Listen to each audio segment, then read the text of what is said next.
3 disturbing true horror stories. The maintenance worker opened apartment 213, November 6, 1989. Oxford Apartments, Milwaukee, Wisconsin. The smell hit him first. Then he saw the photographs. Polaroids scattered on a table. Bodies. Dismembered. Pose. He looked around the apartment. Saw the refrigerator. Opened it. A human head stared back at him. He ran. Called police. When officers arrived, they found more. 57 photographs. 4 severed heads. A complete skeleton. Body parts in a freezer. Acid-filled barrels with dissolved remains. Jeffrey Dahmer had lived there for 2 years. Killing. Keeping pieces. And no one noticed until a victim escaped and led police back. These are 3 real horror stories. 3 cases where evil existed in plain sight. Where systems failed. Where people died because no one looked closely enough. No fiction. No exaggeration. Just what police found when they finally investigated. Story 1. The Apartment of Death. Jeffrey Dahmer moved into apartment 213 in May 1990. Before that, he'd killed in his grandmother's basement in West Allis. She made him leave. Too many strange sounds. Odd smells. She didn't know what he was doing. Just knew something was wrong. The Oxford apartments were cheap. Quiet.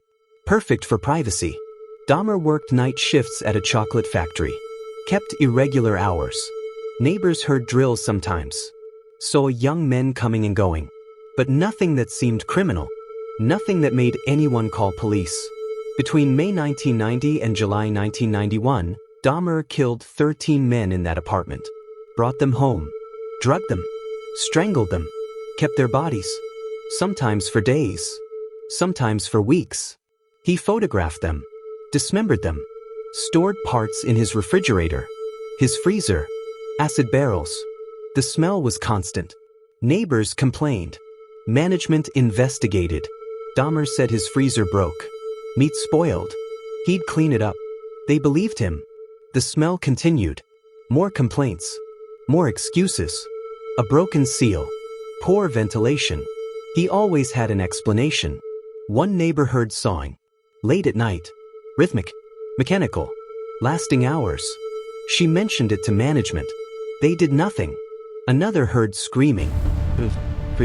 Then silence. She didn't report it. Didn't want to overreact. These were the sounds of murder. Of dismemberment. Of horror. And everyone explained them away. In May 1991, a 14-year-old boy escaped. Naked. Bleeding. Incoherent. He ran into the street. 2 women found him. Called police. Dahmer followed. Told officers the boy was his 19-year-old boyfriend. A domestic dispute. They'd been drinking. The officers believed Dahmer. Took the boy back to apartment 213. Left them there. The boy was dead within an hour. That boy was Conorak Synthesumphone. 14 years old. Laotian. Couldn't speak English well. He tried to tell police. Tried to resist. They didn't listen. Photos of his body were among the 57 Polaroids found later. He'd been drugged. Violated. Murdered. While police were writing their report about a domestic dispute. 2 months later, July 22, 1991, Tracy Edwards escaped. 32 years old. Dahmer had handcuffed him. Tried to drug him. Edwards fought back. Got free. Ran into the street. Flagged down police. This time, officers went into the apartment. Found the photographs immediately. Found the heads. Found everything. Dahmer was arrested. Confessed to 17 murders. 13 in the apartment. For elsewhere. He showed no remorse. Described his actions in detail. Said he wanted to keep them. The victims. Didn't want them to leave. So he killed them. Kept pieces. Made them permanent. The trial was in 1992. Dahmer pleaded guilty but insane. The jury found him sane. Legally responsible. Sentenced to 15 consecutive life terms. He was sent to Columbia Correctional Institution in Portage, Wisconsin. He served 2 years. On November 28, 1994, another inmate beat him to death. Christopher Scarver. Using a metal bar from the prison gym. Dahmer died from severe head trauma. The monster was dead, But his victims stayed dead too. 17 young men. Mostly black. Mostly gay. Marginalized. Ignored by a system that should have protected them. The horror isn't just what Dahmer did. It's that he did it for so long. In an apartment. With neighbors on all sides. With people noticing things. Smelling things. Hearing things. And no one acted decisively enough. The system failed.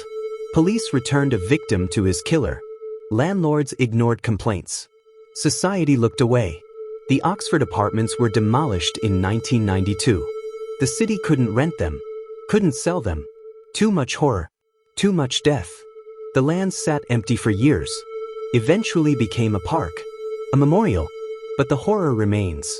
In the records. In the photographs kept as evidence.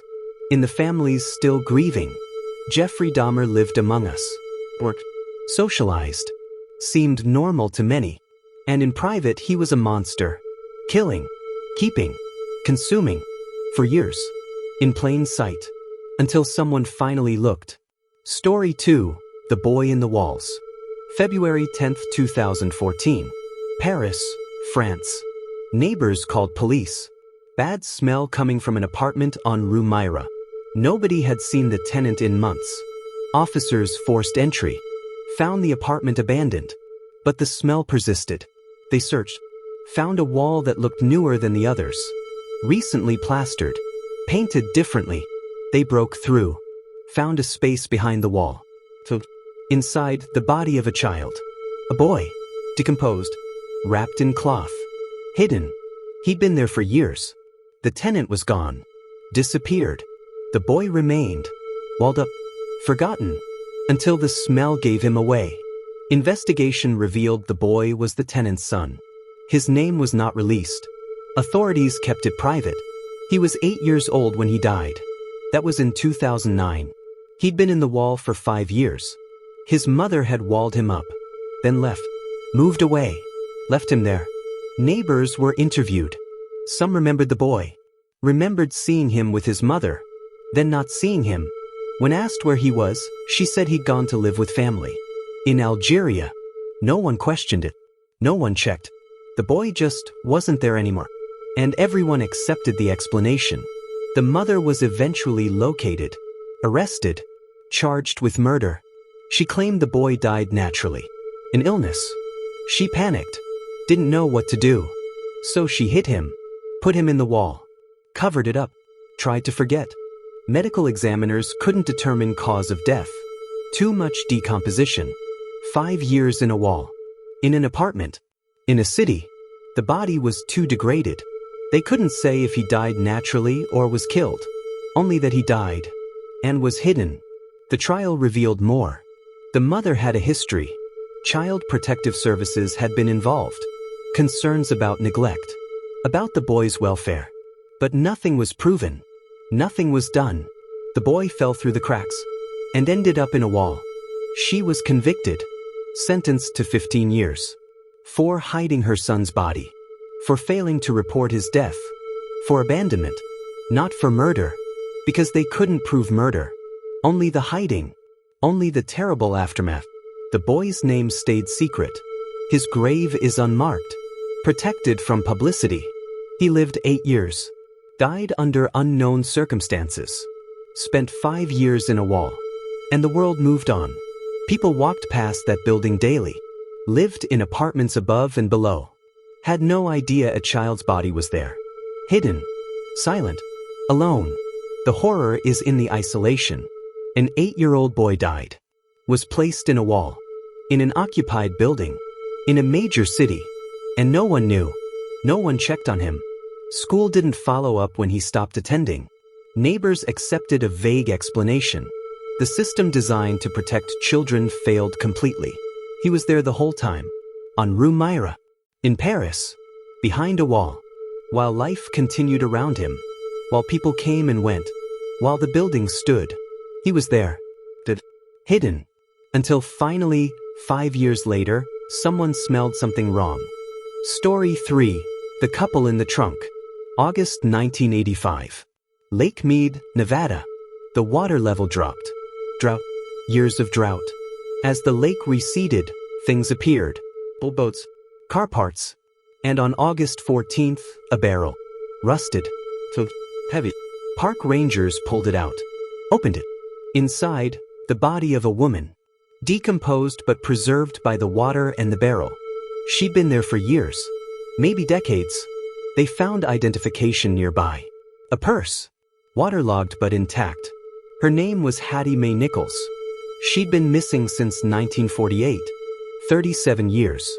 Investigation revealed more. Hattie and her husband had been traveling cross-country.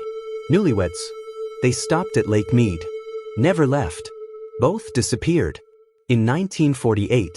Now, 37 years later, Hattie was found. But her husband wasn't. He was still missing. Further searching found more barrels. 3 more. 2 contained bodies. A man and another woman. The third was empty but showed signs of having held a body. All from the same era. All submerged since the 1940s. The man in one barrel was identified as Hattie's husband, James Nichols. The other woman was never identified. No matching missing person report. No identification found with her. She became a Jane Doe. Dead for decades. But never named. Evidence suggested murder. All 3 had been killed. Placed in barrels. Weighted. Thrown in the lake. Who did it remained unknown. The case was 40 years old. Suspects were likely dead. Witnesses gone. Evidence degraded. The murders were confirmed. The murderer was not. Theory was organized crime. Lake Mead was near Las Vegas. The 1940s. Mob activity. People disappeared. Ended up in the desert. In the lake. In barrels. The Nichols couple might have witnessed something. Or been in the wrong place. Or owed money. Or were just unlucky. The Jane Doe might have been a showgirl. A prostitute. Someone whose disappearance wouldn't be reported. Or was reported but never followed up on. The 1940s. Different era. Different priorities. Some people mattered less. Some disappearances were ignored. The case remains officially open. Unsolved. The murders are confirmed. The victims identified. Except Jane Doe. The killer unknown. Probably dead now. Escaped justice. Got away with it. 3 people murdered. Hidden in a lake. For 40 years. Until the drought gave them back. Hattie and James were buried. Together. Finally. 37 years after they disappeared. Their families got closure. Partial closure. They knew what happened. Just not who did it. Or exactly why. Jane Doe was buried too. In an unmarked grave. County cemetery. No family came forward. No one claimed her. She died alone. Was found alone. Was buried alone. Her name lost. Her story untold. Just another victim of forgotten violence. Lake Mead's water level continues dropping. More drought. More recession. Park rangers wonder what else is down there. What other barrels? What other bodies? What other secrets the lake has kept for decades? And whether the drought will reveal them too. These are 3 disturbing true horror stories. Jeffrey Dahmer killed 17 people in plain sight. A mother hid her son in a wall for 5 years. 3 people were murdered and hidden in a lake for 40 years. All real. All documented. All prove that horror doesn't need ghosts or monsters. Human actions provide enough terror. And sometimes, systems fail so completely that evil operates freely. Dahmer's neighbors heard screaming. Smelled death. Police returned a victim to him. And he kept killing. For months. The boy in the wall disappeared from school. From the neighborhood. And no one investigated. The Lake Mead victims were murdered. Hidden. And the lake kept their secret for decades. The horror is in the proximity. Dahmer killed in an apartment building. Neighbors all around. The boy died in a city apartment. People walking past daily. The barrels were in a popular lake. Boats above them. Swimmers. Fishermen. All unaware of the bodies below. And the horror is in the failure. Every system designed to protect people failed. Police. Landlords. Schools. Child services. Investigations. All failed. And people died. Were hidden.